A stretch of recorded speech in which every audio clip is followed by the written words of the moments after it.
Thank you, Mr. Chairman. Thanks for holding this oversight hearing with the Federal Emergency Management Agency, and thanks to the witnesses who are here today. As you stated earlier, the National Flood Insurance Program is critical in many areas. It's pretty simple. It says that, the FEMA should develop minimum floodplain standards, and then it's up to local communities to enact laws that meet or exceed those in order to participate in the National Flood Insurance Program. Now, in the particular case of Oregon, which under this is now being sort of nominated to be the poster child and the template for all of the United States of America by certain agencies and groups, we have strict land use planning. So the question becomes, how are you going to overlay these new rules on top of our already strict land use planning, which is designed to have compact urban growth? But it also says you have to accommodate future needs, and therefore you have to have enough buildable property.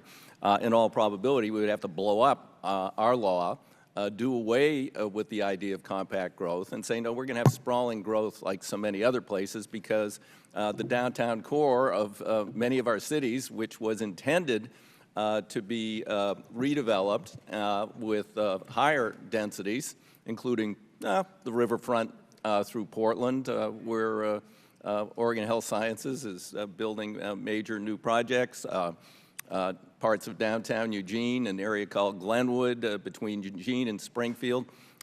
These areas would be pretty well precluded from redevelopment. Therefore, it appears that we would then begin to model ourselves after the rest of the country. And somehow this is going to help the endangered species, according to the National Marine Fisheries Service. I give a, we have a map that shows how many communities in Oregon would be affected, which they're going to put up.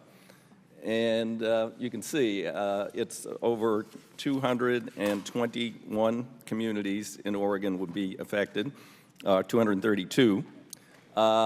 It would, in the case of Coos Bay, if I could have the Coos Bay map, Coos Bay is a community that's been struggling with a depressed economy for many years.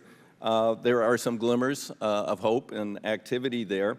But this is what has been designated in which FEMA would restrict or prohibit development or redevelopment in that entire area. That happens to be all of the downtown core. You can leave it up for a second, whoever took it down. That area, it does include the local newspaper building, which is critical salmon habitat. It does include Highway 101, critical salmon habitat. Does include some buildings that are well over 100 years old and need substantial renovation, or actually would be perhaps replaced. But no, this area would be denied flood insurance unless they dramatically restrict or prohibit any redevelopment in that area, at least in an interim period while FEMA develops rules to accommodate the so-called RPA.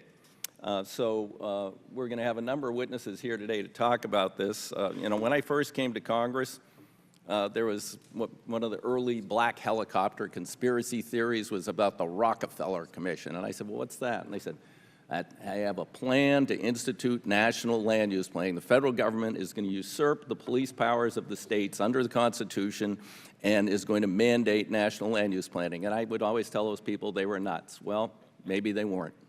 That's why we're here today. Thank you, Mr. Chairman. Thank you, Mr.